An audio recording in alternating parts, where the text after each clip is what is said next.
Hey consultants, have you ever felt like the phone is 800 pounds and you're just a little bit nervous about picking it up?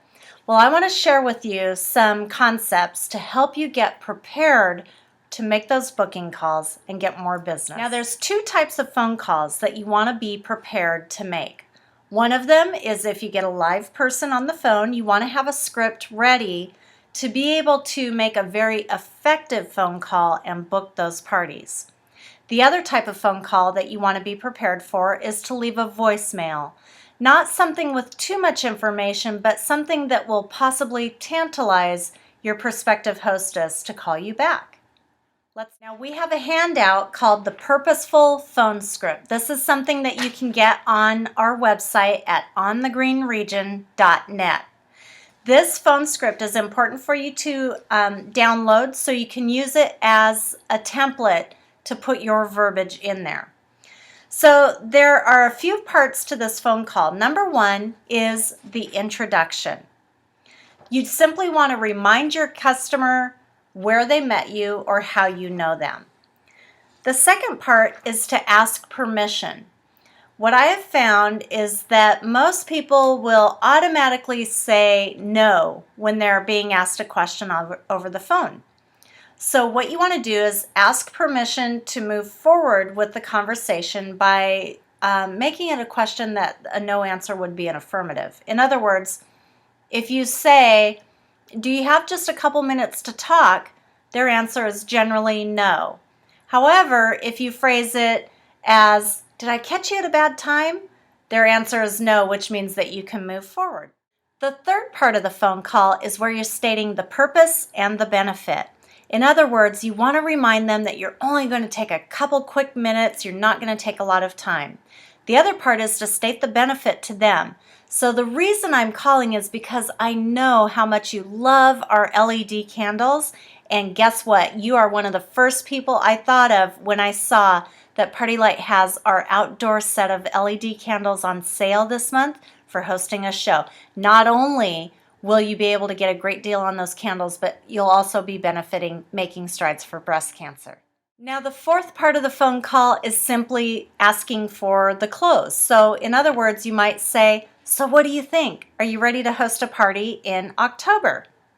Which leads to the other part of this phone call is answering objections.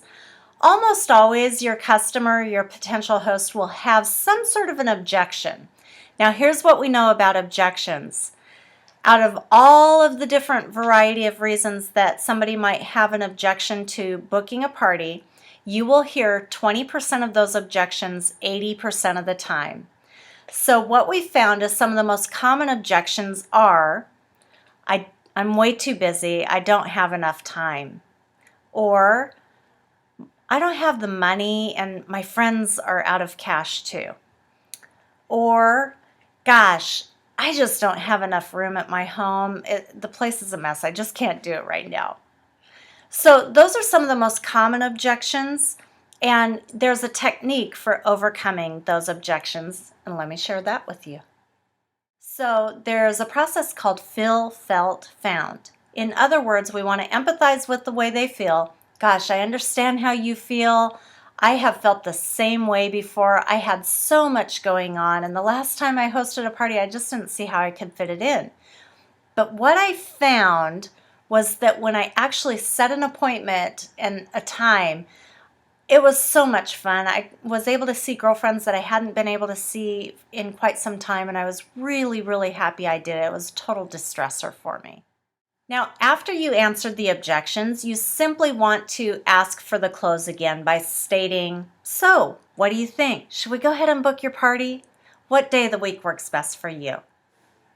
Now, the second type of phone script that you want to be prepared for is to leave a voicemail. Now, this is actually the majority of the phone calls that you will make. You will be leaving a voicemail, so you want to leave something that may make your potential host want to call you back or at least answer the phone the next time that you call.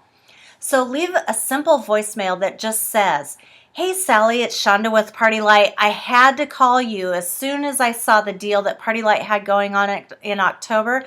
I know you're going to want to take a part in this. Call me back Or if I don't hear back from you in the next couple of days, I'll give you a ring back. So I hope these suggestions help you out in getting prepared for those phone calls.